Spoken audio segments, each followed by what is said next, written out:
Organization, Module 3. Our learning outcomes for organization are for the student to recall the definitions and examples of organization, create a checklist of routines that are done daily, and design and discuss with peers an organizational map created to track academic assignments or a personal project. So in organizational skills, we're talking about the ability to keep track and take care of your belongings and to maintain order in your own personal space. So this is for executive functioning as far as organization. We know organization has different meanings, but as far as executive functioning, this is what we're considering. So examples of executive functioning in organization would be personal belongings, like your clothing items, taking care of them. School handouts from class, from your teacher, things that have to be signed. Where do you place them at so they can be found for your parents to sign them? School supplies, pens, paper, notebooks. How many times have a student come to class unprepared without pens or pencils? And you know at the beginning of the year, there's tons of books and papers and pencils given out. And a week later, nobody can find anything. This has a lot to do with, of course, motivation, but some of it has to do with organizational skills as well. And then there's classroom documents, assignments, your online ID, your password to get into the whatever your school system has as far as logging on to get to class assignments. How many times do you have to reset passwords and find ID numbers? These are all functions of organizations where students are supposed to have this information handy to them so they can easily locate it to do their task or do their assignments. So I'm sure at this point this all causes some frustration, especially for the instructor. But as far as the student has frustrations as well, because the student all want to do well and they're all concerned. And so it kind of comes across as, why can't they understand?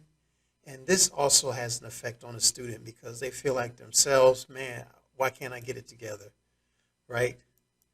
And then as an instructor, you have a habit of trying to speed up the process by just helping the individual out so they can move along to the next task or do the next thing, which also hinders the development of the executive function skill or organization for that student as well.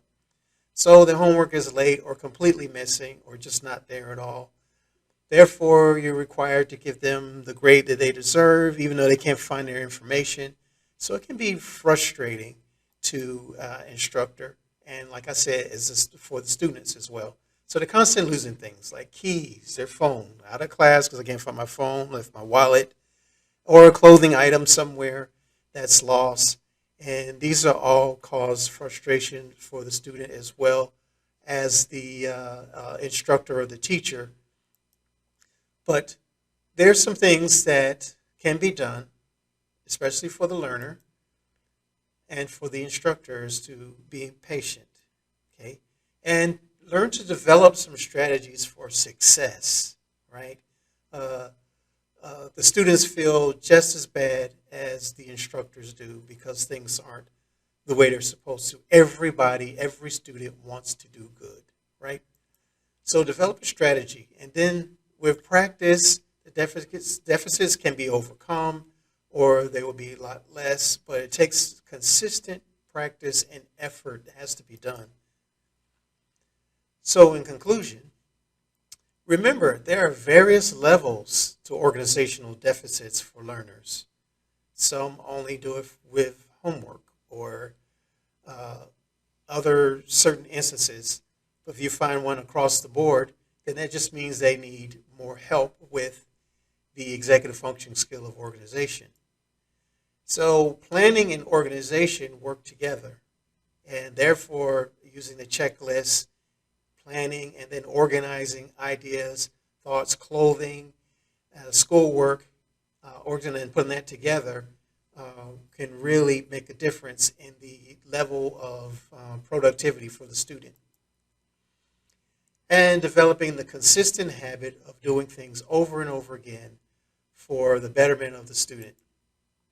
If you'd like to learn more about the executive functioning skill of organization, read the module content and complete exercise 1 or 2 for module 3 and the assessment. Thank you.